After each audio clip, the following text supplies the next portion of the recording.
Live from Evanston, Illinois, this is Bruce DuMont with our Beyond the Beltway analysis of national politics, featuring occasional injections of rumor and innuendo, all offered up by our panel of political insiders, pundits, power brokers, public servants, professors, and most importantly, plain-speaking Americans from coast to coast. Tonight, featuring commentary by progressive writer David Maciotra, conservative lawmaker Jeannie Ives, DePaul University economist Mike Miller, conservative lawyer Judith Sherwin, progressive author Michael Golden, and libertarian talk show host Eric Cohn, along with special guest Rosemary Gibson, author of the new book China RX. Our program tonight coming to you from our temporary home at WCGO Radio in Evanston, Illinois. It's nice to have you with us this evening. We should mention, by the way, as basically everyone else in the media, they have told that their home studios are under quarantine of some sort. And so that is the case, decision by not only the Museum of Broadcast Communications, where we normally do our show, but also by the governor of the state of Illinois. But again, we are an exempt. Because we're a journalist, we're an exempt. So I was able to leave my house today and come together. But again, we wanted to keep everybody separated, certainly by more than 6 feet. And certainly they are separated by more than 6 feet this evening. We've got a couple of interesting things. All of our guests will be joining us either via Skype or by Zoom. We've got three great guests in the first hour of the show. We have a special guest at 7 o'clock. Her name is Rosemary Gibson. She is author of a new book called China RX. It's about our dependence on China, our over-dependence on China for our prescription drugs. She will join us at the top of the next hour, and then we will finish up with another panel of three people ending our broadcast this evening. But the phone lines will remain open at 1-800-723-8289. The video appears to be working this evening, so we want to make sure that the phones are working as well. If you have questions, feel free to give us a call. Let me bring in our first three guests. First of all, Jeannie Ives joins us. She is a conservative Republican. She is a candidate for Congress. She recently won her primary on Tuesday of this week. She is from Western Illinois, or suburban Western Illinois, and she is one of our first guests, along with Mike Miller from DePaul University and David Maciotra. Jeannie, I want to begin with you. First of all, congratulations on your primary win. But at this moment in time, do you think the American people need to hear from the president and the coronavirus task force more about what's likely to come next? Absolutely. President Trump and VP Pence have done a great job of being very open with the American public. Him himself standing at the podium literally for an hour and a half at times, talking to reporters, answering their questions, and in many cases, fielding questions from folks that are not as informed as him and want to demonize him rather than be helpful. So I think it shows a lot of resolve on his part, a lot of maturity, quite frankly, for him to stand there repeatedly day after day. I know he just got off a press conference, or maybe it's still going on. I was watching it before the show started, but coming to you on Sunday nights live and right there in front of you so you can hear firsthand from the president and all of his experts. So he's done a great job, and this is exactly what political leaders should be doing at this time. David Maciotra, let me ask you, you may see his performance a little bit differently, but again, to my core question, do the American people deserve to know what's likely next, even though I think many of them realize that because we're dealing with something we've never dealt with before, we can't perhaps be absolutely sure? Well, yeah, of course, and unfortunately, we're not receiving leadership that inspires confidence. What is it that you want that Jeannie Ives already sees? Well, first of all, we need to have the president behave presidential. David, what does that mean? I'm not looking to go into a political thing. What is it that you want? I mean, there are people who disagree with you. There are people that disagree with Jeannie Ives. But my question is, what do we do next? If there's a void in leadership, what do? We wait until November to elect the new president, or as people die? What happens next is the United States Congress needs to get these checks rolling out. They need to get this stimulus package finalized. They need to do it quickly. They're However, delaying do you know what? They're working Here's on what it. happened, with Bruce. these negotiations. 1 second. Also- one second. I want to go to Mike Miller. We'll come back to everybody so far, but I want to bring Mike Miller from DePaul University. He's an economist. I want to bring him into the conversation, and I want to get back to my basic question. I'm not looking for a liberal conservative battle tonight, but I do want to hear from you, Mike. Do the American people deserve to know what's next, even though the government may not be as specific as some people would like? Yes, that's exactly what they need. And there are two things that are very troubling that could come out of this, and that is two words: uncertainty, and the other one would be a lack of confidence. And both of those are damaging to an economy. So I think that the president has been doing a fine job. And it's not because I remember I didn't vote for the guy. I will next time. But what else can he do? I mean, President Obama didn't declare an emergency until 100,000 people had already contracted it, and 1,000 people were already dead. So I think he's doing as much as he can do. I think. Okay, I want to go back. I want to go back to David Maciotro because again, the name of Obama has already been brought up tonight. But my question to you, I'm looking for more specifics because what you're talking about, David, the House and Senate, they're already working on this. It's pending in the Senate. It's going to be voted on tomorrow, according to Mitch McConnell. Bruce, Yeah. no, the Democrats shut it down. Pelosi shut it down. She shut it down for what reason did she give? She said they want to write their own bill, and what we've heard in Politico has reported is that they don't even have the text language ready. They just have some sketchy ideas, but they have already said that they're not going to be voting on the Senate one. And Senate, there are insufficient senators also to vote for it as well because the Democrats will not take the vote. So there's a procedural move just made just a few minutes before we went on the air that essentially said that they're not going to bring this aid forward. And of course, when you talk to business members like I have, and I've been spending since Thursday and Friday and on talking to folks in the business community that have businesses in the 6th Congressional, they all say they need this aid and they need it within 2 weeks. David, what is your reaction to what Jeannie just said, that the Democrats appear to be knuckling at the moment? Well, from my understanding, there's some discrepancy about the restrictions attached to the corporate aid. That within the bill, there was $500 billion allotted to corporate aid without oversight, without restrictions. Under normal circumstances, I would say, having learned from TARP and the bank bailouts, we cannot provide major multinational companies with massive aid packages without enforcing some restrictions on how they use the money, how they invest the money, on how fast they get it to their workers. The president said he supported that the other day. We're in a state of crisis right now. This is urgent. So, as I would say, but again, David, the president said the other day he opposed anyone buying stock, using their money for stock buybacks. I want to get Mike Miller and I want to get everybody else a chance to talk. Again, it's a unique opportunity for us this evening. 1-800-723-8289. We don't have the luxury of all sitting around a comfortable table, but we're all here from coast to coast and border to border sharing our thoughts and opinions and maybe your phone calls. 1-800-723-82. There are everyday actions to help prevent the spread of respiratory diseases. Wash your hands. Avoid close contact with people who are sick. Avoid touching your eyes, nose, and mouth. Stay home when you are sick. Cover your cough or sneeze. Clean and disinfect frequently touched objects with household cleaning spray. For more information, visit cdc.gov/COVID-19. This message brought to you by the National Association of Broadcasters and this station. A line is a powerful thing. It connects the global economy to your living room, cleaner air to stronger markets, factory floors to less crowded roads, today's progress to tomorrow's promise.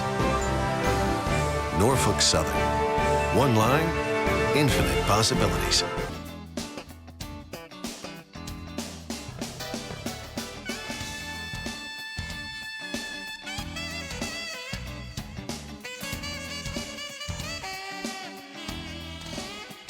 DuMont back on Beyond the Beltway. Thank you very much for joining us this evening. I want to go to economist Mike Miller from DePaul University, who joins us on our panel tonight.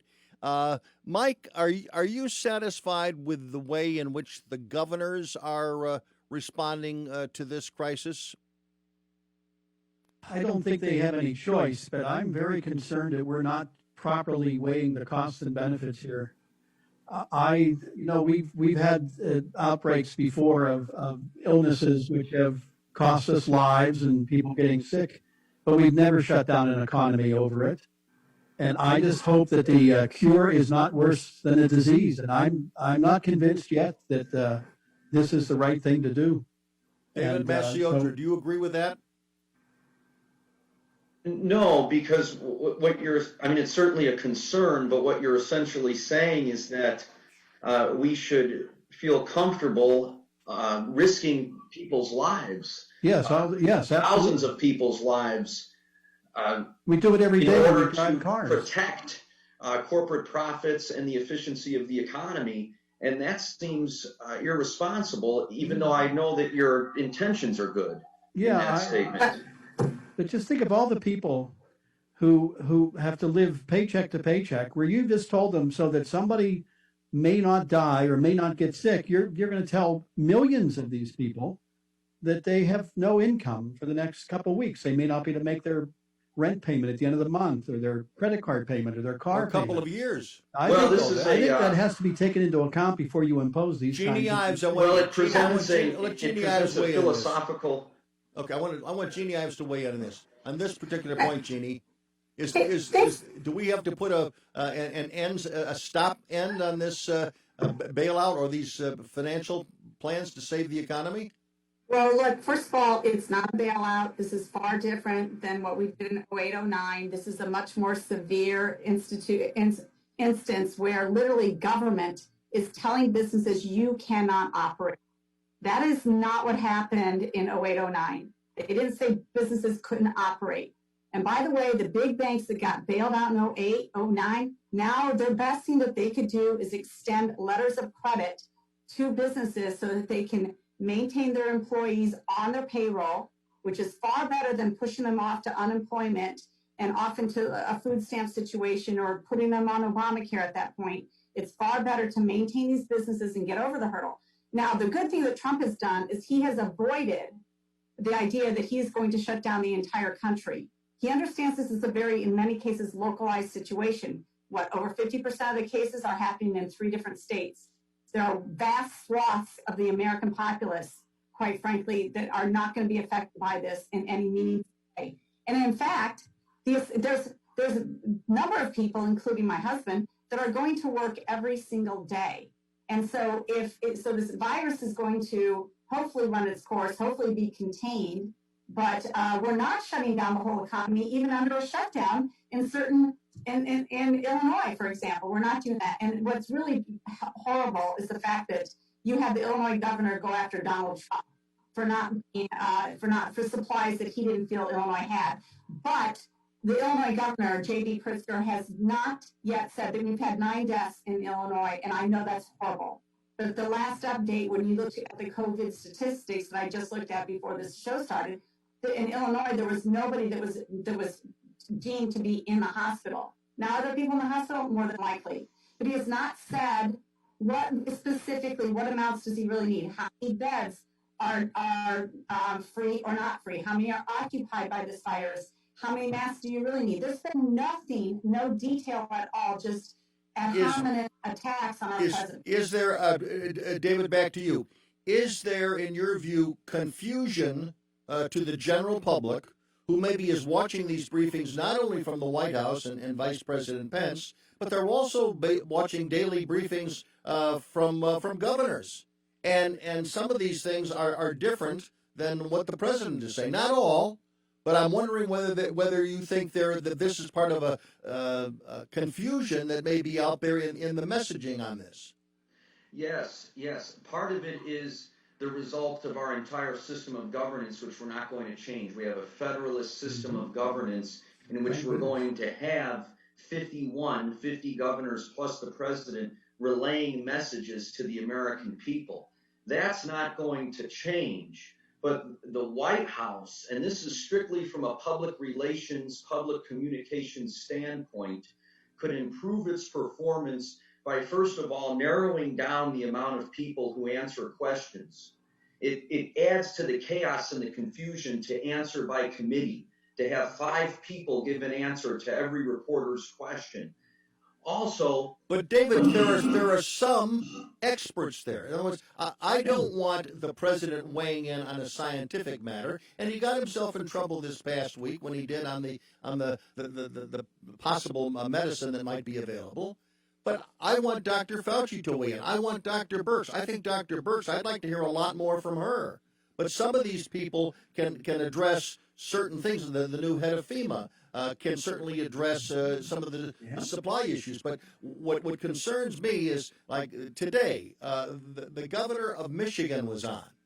Now, she said that everyone in Michigan should have a test.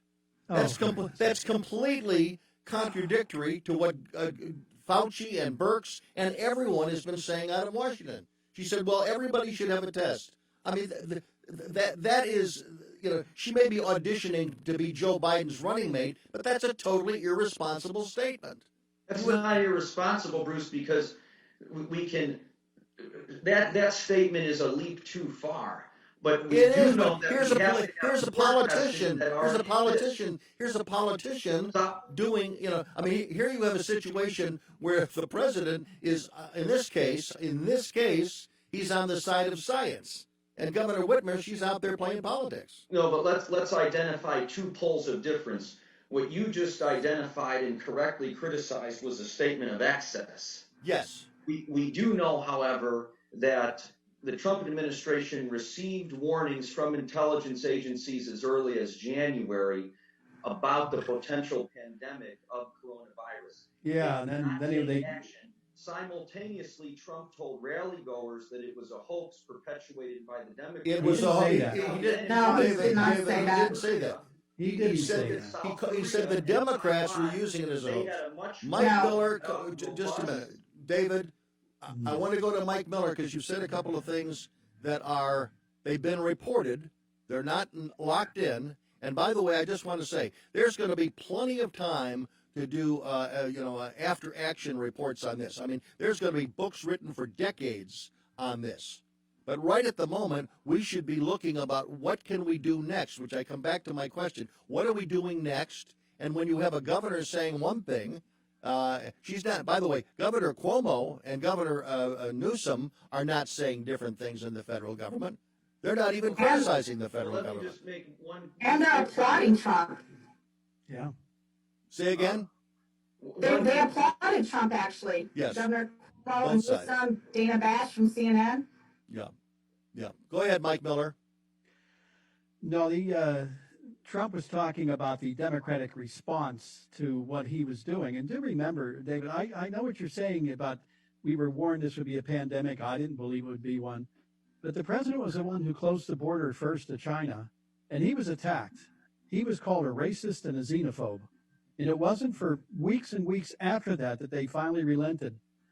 The Democrats opened their mouths way too soon in this one and made an attack, and they're continuing the attack, which, see, that's my fear about weighing costs and benefits, that this is becoming political as opposed to good science and in terms of good public policy.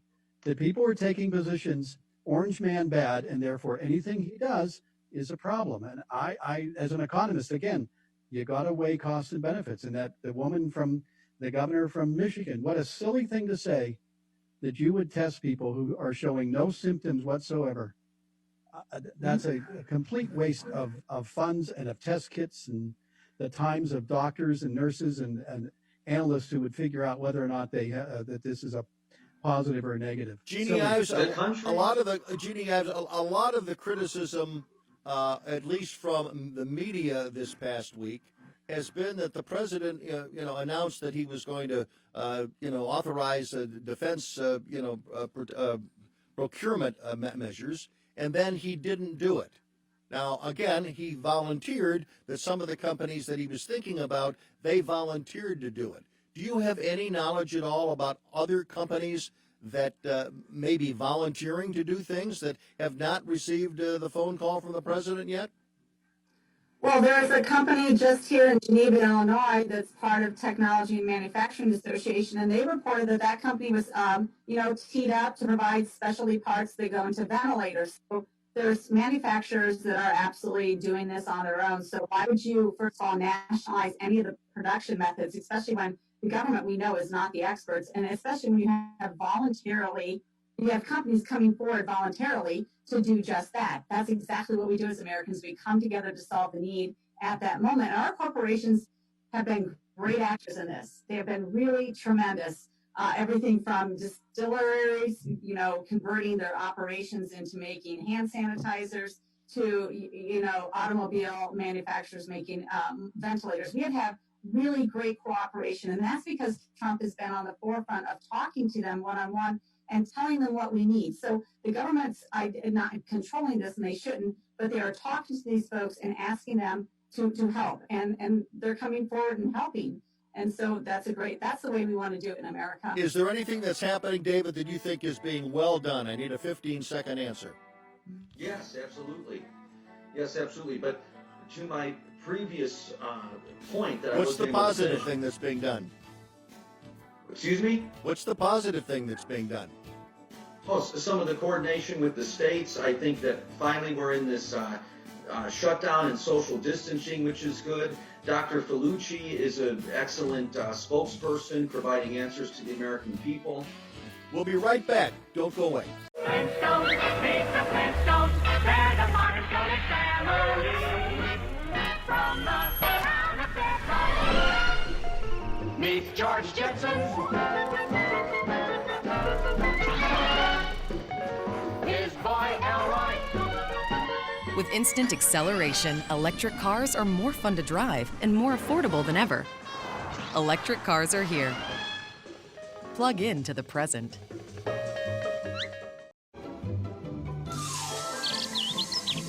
Well, hello, Bluebird. Did you stop by for my Selena Gomez tap water? It's the finest water in all the land. I'm giving it away to help kids. Have some. It's delicious. Selena Tap. Mmm. It's just like your water, Good, huh? but you can feed imaginary cartoon birds with it. So good. Get Celebrity Tap and help UNICEF provide clean water to millions of children in need at unicefTapProject.org.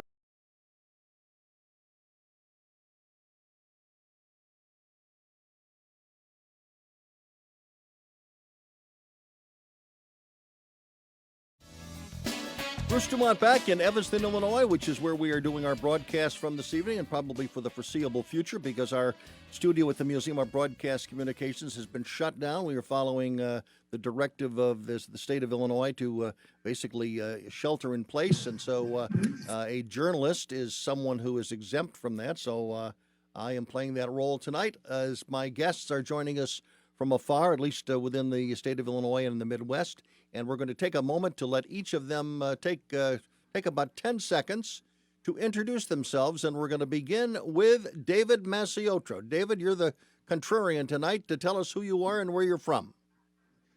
Hi, David Masiotro. I'm coming from Northwest Indiana. I'm a political columnist with Salon, music critic with No Depression, author of a few books. The next one will be published in October. I Am Somebody, Why Jesse Jackson Matters. Thanks for having me. Great to be with you. Jeannie Ives also joined us. For those listening around the country, Jeannie, tell us who you are. Hi, I'm Jeannie Ives. I'm a West Point graduate, mother of 5 children, and I'm a candidate for Congress for the Illinois 6th Congressional District. Thanks for having me on. And Mike Miller from DePaul University. Mike, tell us a little bit about your background.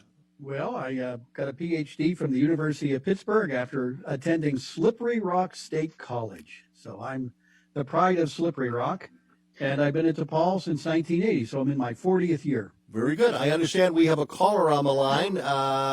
Let's go to that caller right now. It is John from McHenry, Illinois. Go ahead, John. Good evening, all, and Ms. Ives, congratulations on your win this past week. Wanted to talk about the story came out late last week concerning the It's alleged insider trading of at least four United States senators, and it's come out lately that a congresswoman from the West Coast has also been in some congressional aids, and this looks to be a violation of the Stock Act. And obviously, after the immediate national emergency is over, curious what you and the panel think should be done on to these four senators and the aides as far as did they unload stock with inside information from congressional briefings or not. I'll listen. Okay, Jeannie, go ahead. Well, we already put a statement out that they should be immediately investigated and they should resign. I think that there's enough evidence out there already to indicate that they actually were not doing things ethically in these trades, and capitalizing on a crisis like this is just the worst of insider dealing, self-dealing. And, Illinoisans know what that looks like. We've seen it before. There's a number of people under investigation and indictment in this state. And to see it from national leaders is just appalling. I agree Mike? with your outcome if they're in fact guilty. But I saw an interview with, I think it's Loeffler from North Carolina. No, she's from Georgia. From Georgia. I knew it was in the South. She and her husband put all of their funds into a blind trust. And she was notified 3 weeks after the fact that the trades had been made. So if I understand a blind trust properly, the person who was managing that file or those securities do not know who the person is that's on the other end. They don't know that Loeffler is the person. Okay. And so I think she may be clear, but the others, if they're guilty, they should absolutely resign, and they should do some time. Okay, Mike, thank you very much. John, we're going to move on and get back to our topic of this evening, which is coronavirus and how the government is responding to it. And one question that I have, again, I'm going to ask you, Jeannie, for this. When the federal officials are up there, whether they're from FEMA or the vice president or even Dr. Birx, and they talk about the tests or they talk about masks that are in the stockpile, should they have more exact numbers to share with the people as opposed to a word the president uses a lot, which is a lot or terrific? I mean, do we need more specificity in the reporting from those that are on this press conference every day? I think I always to put in the numbers when I'm talking about something specific, and I think it's important to give people assurance that things are happening and how that process is moving down or how the production level is increasing day by day. I think that they should report that to some degree. I think it's more important, though, for governors to assess where they are and what their needs are, because it's going to be vastly different from one state to another state. And so, I think I've heard, look, we've got 55 million masks that are under production. We've got so many masks that are being converted from construction masks to being used for hospital use. So I think that they have thrown out numbers. I just don't know that the vast amount of people watching care about the numbers as much as they care about being reassured that we are working on the topic. David, do you think that this is the time for the FDA to open up, to adjust their standards to some extent, to try some other things? This past week, the president announced that there are 2 drugs that are used for other purposes, that he has asked the FDA to look into the possible use of these drugs for the treatment of coronavirus. There was a lot of flack that followed that because he had an aura of hope in his message, whereas Dr. Fauci was a bit more scientific in his response. But should the FDA be trying this in a variety of areas? Yes, I don't think Trump should state it publicly because of the problems you just referenced and the impression it might create among the public. However, there's nothing wrong with trying it. You can do clinical trials under a more open arrangement and hope for some positive results. But it's not something that should probably come out in a presser. Mike, do you think that the president may have raised a level of hope? And was that a good thing in your view on this matter of these 2 drugs? Well, we'll know in about 3 weeks if the hopes are dashed. Then he made the wrong call. You know, but one thing we do here in the United States, if I recall, many times drugs are studied overseas, and we're unwilling to accept their findings. We have to do our own studies. The whole reason this whole drug came up was because of a peer-reviewed study in France that said out of 40 people who took the drug in a combination, that all 40 of them recovered quickly within 5 days. So there's already been. No, I thought 6 of them died and only 36 survived. No, that's not what I heard. I had heard that all 40 that he made. There's part of the problem. Exactly what was it? But it's certainly a drug with very few side effects if taken for only a short period of time.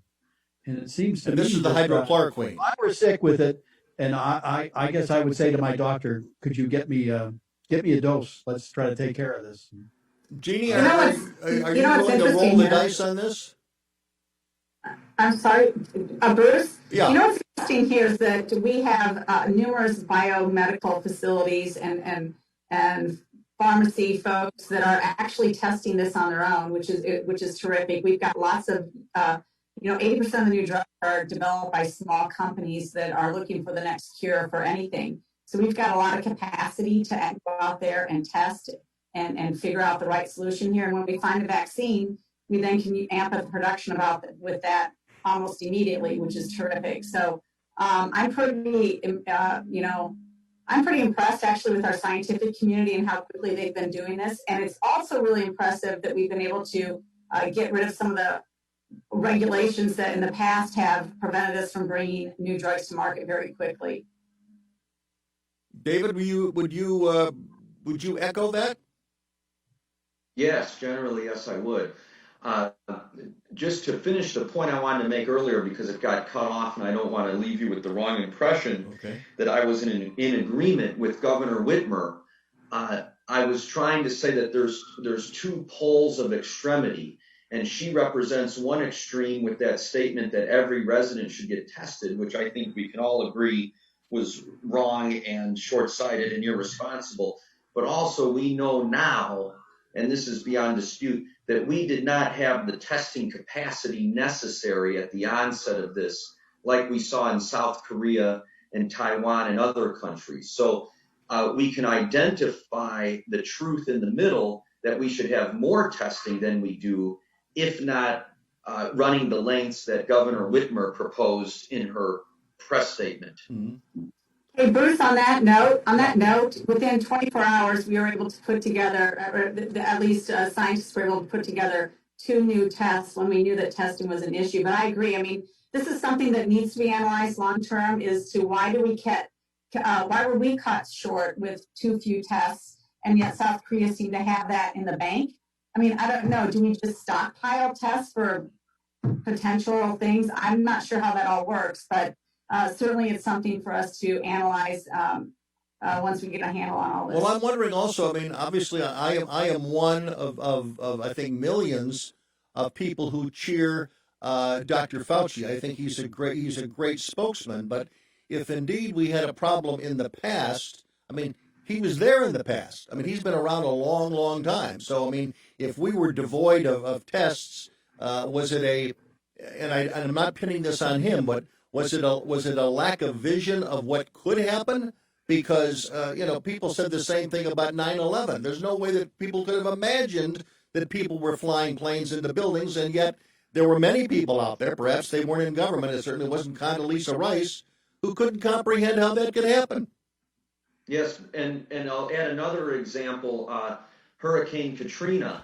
The Army Corps of Engineers and certain Louisiana authorities were warning for years through the latter years of the Clinton administration and then on through the Bush administration that those levees were in desperate need of repair. So we have this, I agree with Ms. Ives, we need to get through the crisis, but once we're through it and we engage in analysis, we have to begin to question why we're consistently ill-prepared for catastrophe. On that subject, on the subject of analysis, Dallas, St. Louis, Nashville, Tuscaloosa. All major cities to feel the destruction caused by a direct hit from a tornado. Is Chicago next? It's not a question of if, but when, and the clock is ticking.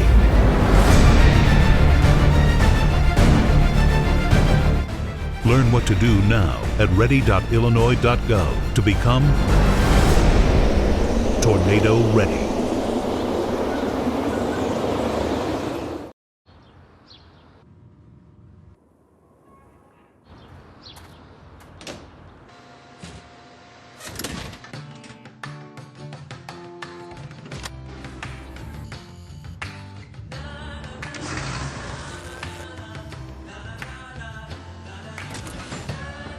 When CSX moves forward,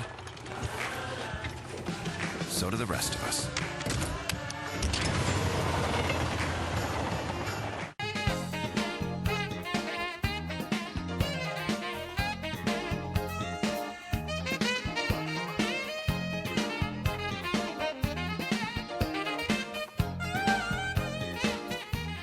Bruce DuMont back at WCGO. That's in Evanston, Illinois. That's our flagship station, probably for the foreseeable future. And it's good to be back here because many, many years ago, in 1973, this station and this very studio where I'm doing the show from is where my radio career began. I look around this place, I think of all the fun shows that I did when I was in my early 30s, and again, it all evolved out of here. It's been an affiliate of ours for the last several years, and again, given the situation of the shutdown at the museum in Chicago, we've come back to where we all began with at least the radio career back at WCGO in Evanston, Illinois. It's nice to have you with us this evening. Let's go to calls. Joy is listening to us from KXLY in Spokane, Washington. Go ahead, Joy. Mine is just a more general comment that I feel that Okay. the president is showing no leadership qualities whatsoever as he's performing as the war president that he has labeled himself with. Okay. Why not? Where do you see him failing? Well, I guess it's, and I don't know about behind the scenes. I'm judging it from what I hear him coming from his mouth. I've watched his press conferences. The one today, he again made this big claim about how this drug is just going to save lives and it's going to be able to turn things around, in days. And just that way of being tone deaf of what information and how carefully he has to use his words. It just stuns me. Mike, hang on just a second, Joy. Mike Miller wants to weigh in on what you've had to say. What's wrong with being hopeful? And again, the work that was done in France showed a very positive response to this particular drug. And I know that people want to attack him, but the attacks that they made when he closed the border to China, I assume they regret what they said, that he was xenophobic and a racist to close the border. Joy, back to you. Well before anyone else. Joy, back to you, and then we'll go to David. Go ahead, Joy. Okay. Well, and I have a couple of other just comments too, quick but I think there is hopeful and there's irresponsible. I mean, the way, and Dr. Fauci was not there, but the way that he's talking about it, I am imagining everyone who has a sniffle getting on the phone and saying, "Can I have this drug?" to the doctors. I think that the information, it's how he presents it. The other couple of examples. All right, hang on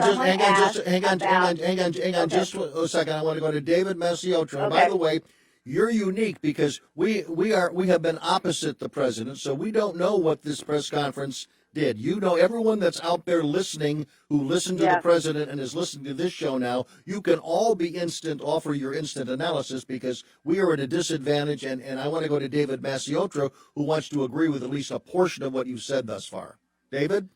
Well, the political scientist James Barber said that the president of the United States is the commander-in-chief.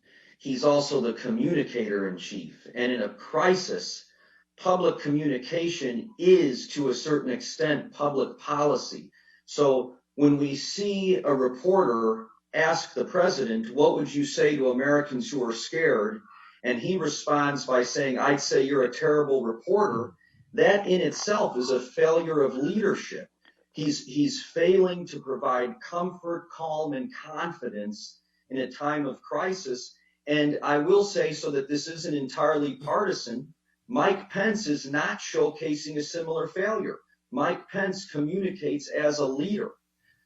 Trump cannot continue to bluster through these press conferences and then go on Twitter and contradict himself. He often contradicts himself on his Twitter feed. By the way, David, I want to follow up on that because earlier this week I was on my Facebook reading a variety of things that were coming in, and also checked with some friends that are frequently on this program. And there was one email trade or Facebook post trail rather that it was made up. I could tell it was made up of all people who I know hate Donald Trump, and they were all reacting to a press conference and everything else. And so I asked the question. I said, I know everyone on this, on this trail hates Donald Trump, but what record or what grade would you give to Mike Pence? Because I know you hate Mike Pence too. And I was surprised.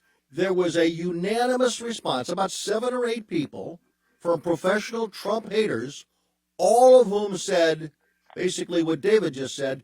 They gave a good grade to Mike Pence. They said he shouldn't spend so much time kissing the president's butt, and I totally agree with that. But as a communicator, they agreed with what David said. And Joy, I want to come back to you and say, would you agree with that when you compare the president to the vice president? Well, I would, although I cannot stand Vice President Pence. But yes. And you can't stand Donald Trump either, right? Well, there you go. Well, okay, but I think it comes through. Go ahead. I think he's very dangerous to our country. It's not just stylistic, but I think so. But I don't want to get into that. But I have reasons that are not that I don't like I understand. the person. But I think anyway. But the other two real quick comments that really, again, leadership. I don't think he's a very smart man. And at times I think he's actually illiterate. But someone asked about stocks because we have had these 4 people who've been accused, and they asked, did you sell stocks? He went on and on how this presidency is costing him billions of dollars, and he's done it all right, but no one gives him credit. No one thanks him when he said he wasn't going to take a salary. People who live day to day, he's talking about losing billions as being president of the United States. That is so awful. And then another way, he's again being his optimistic self, saying, "Oh, we're going to have this huge comeback in our economy." Okay. And again, this may seem very small, but Joy. it just hit me. He said, "Oh, people are dying to go on cruises. People are dying to go back to restaurants." Bad choice of words. He has bad choice of words. Oh, I think everybody would agree with that. That's a bad choice of words. Jeannie, I want to ask you a question and also get Mike's response. Is because the president has said on a number of times, when this thing is over, zoom, the stock market's going to go up. I mean, he uses the zoom all the time again. Do you think he is making a mistake by being as demonstrative as he is about that the stock market absolutely is coming back? Shouldn't he pull that back a bit? Yeah, I think you should definitely pull back on that. I don't know that you're going to have many of these businesses, especially even if they got immediate help within the next 2 weeks. There was probably some that were on the fringe of not making it anyway in their chosen field, and they're not going to come back. Of course not, they're going to come back. There's employees already being laid off. I mean, tens of thousands of them are being laid off right now. They're not going to get rehired. Some businesses, however, are trying to keep what they can going. When I talk to businesses, they want a line of credit. They want to be able to maintain their employees that they know that because they have a thriving business already. But otherwise, I don't agree with Trump that we're going to see a big V-shaped return here in the stock market. Do you agree with that, Mike? And Bruce? I want to get Mike's response. If only I knew, Bruce, I'd be a very rich man. But there's no doubt in my mind that, say, a year and a half from now, we will be back, and yes, it'll all be recovered. You know what? 4 weeks ago, we had an outstanding labor report. When Trump says we had the strongest economy on record, he's correct. This is a complete surprise. And, Folks, there's not an economist who knows exactly what's going to happen. Folks, last word to everybody, and I need quick answers to it. With 8 months to go before Election Day, would you all agree that at this moment, what's in Donald Trump's rearview mirror is really not going to have much effect on people, whether they vote for him or they're haters and they will vote against him? That really Donald Trump in the next 8 months is going to be able to either firm up support or maybe change a few minds, and that this crisis is all he has to worry about for re-election. Quick answer from everybody. David. Yes, and the election will be about mobilization and turnout more than recruitment. Jeannie Ives. I agree with David, and I would say if we have a strong enough recovery, and not full recovery, which I'm not predicting, that he will be reelected. Mike Miller. Yes, but do remember that the memory of the electorate is only about 6 months. Okay. So what happens on this this summer one? is much more On important. this one, I think it's going to be a little bit longer. Mike Miller, Jeannie Ives, David Maciotro. Welcome to the world, 2116. You can fly across town in minutes, or across the globe in under an hour. Whole communities are living on Mars, and solar satellites provide Earth with unlimited clean power. In less than a century, Boeing took the world from seaplanes to space planes, across the universe and beyond. And if you thought that was amazing, you just wait.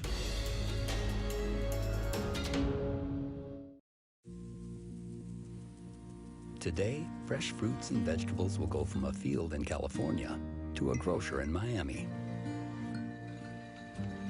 A bottle of beer from Eagle Pass will journey to a restaurant in Manhattan. A 2x4 in Oregon will find its way to a townhome in Denver. A hybrid will say goodbye to Detroit and hello to a showroom in Austin.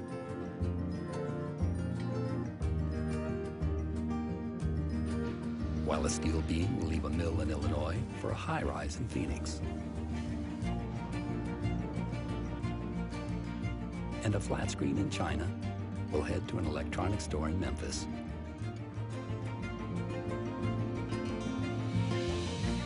Because today, as every day, wherever you find business, you'll find us.